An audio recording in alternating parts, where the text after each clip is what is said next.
Good morning guys. Happy weekend. ఈరోజు Saturday, Subrahmanya షష్ఠి అనమాట. మీకు మీ కుటుంబ సభ్యులందరికీ సుబ్రహ్మణ్య షష్ఠి శుభాకాంక్షలు. ఈరోజు స్పెషల్ ఏంటంటే ఇడ్లీ అనమాట.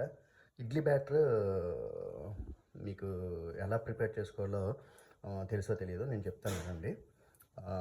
మనకి మినపగుళ్ళు తీసుకొని ఎంత కావాలో అంత 1 గ్లాస్ మినపగుళ్ళు ఒక 6 అవర్స్ అలా నానబెట్టుకుంటాను అనమాట. నానబెట్టుకొని నేను గ్రైండర్ అయితే నా దగ్గర లేదు, నేను మిక్సీలో వేసుకుంటాను.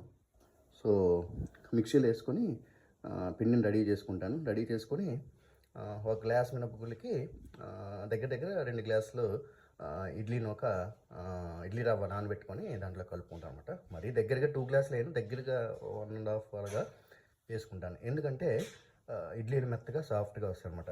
సరేనా? నేనైతే దగ్గర దగ్గరగా 7 నుంచి 8 ఇడ్లీలు తింటాను అనమాట. సో ఇది 7 ఇడ్లీ పెట్టే ఇడ్లీ పాత్ర.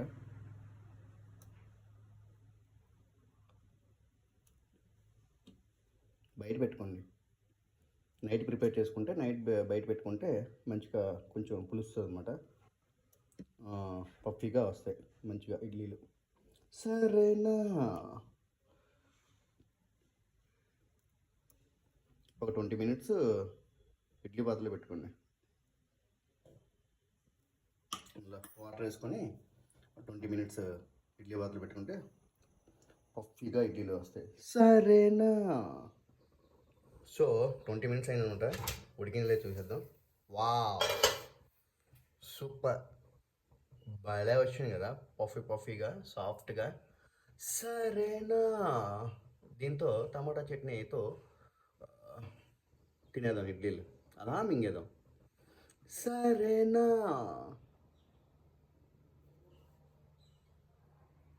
ఇడ్లీలోకి అయితే టమాటా చట్నీ కూడా రెడీ అనమాట. సూపర్. సరేనా? సో ఫైనల్గా అయితే ఇడ్లీలు ఇలా వచ్చాయండి. దీంతో టమాటా చట్నీ వేసుకొని లొట్టలు వేసుకొని మింగడమే. సరేనా లేడీస్? మీ ఎంతగా నేను చేయలేను అనుకోండి. సో నాకైతే బాగానే వచ్చింది. So looking good.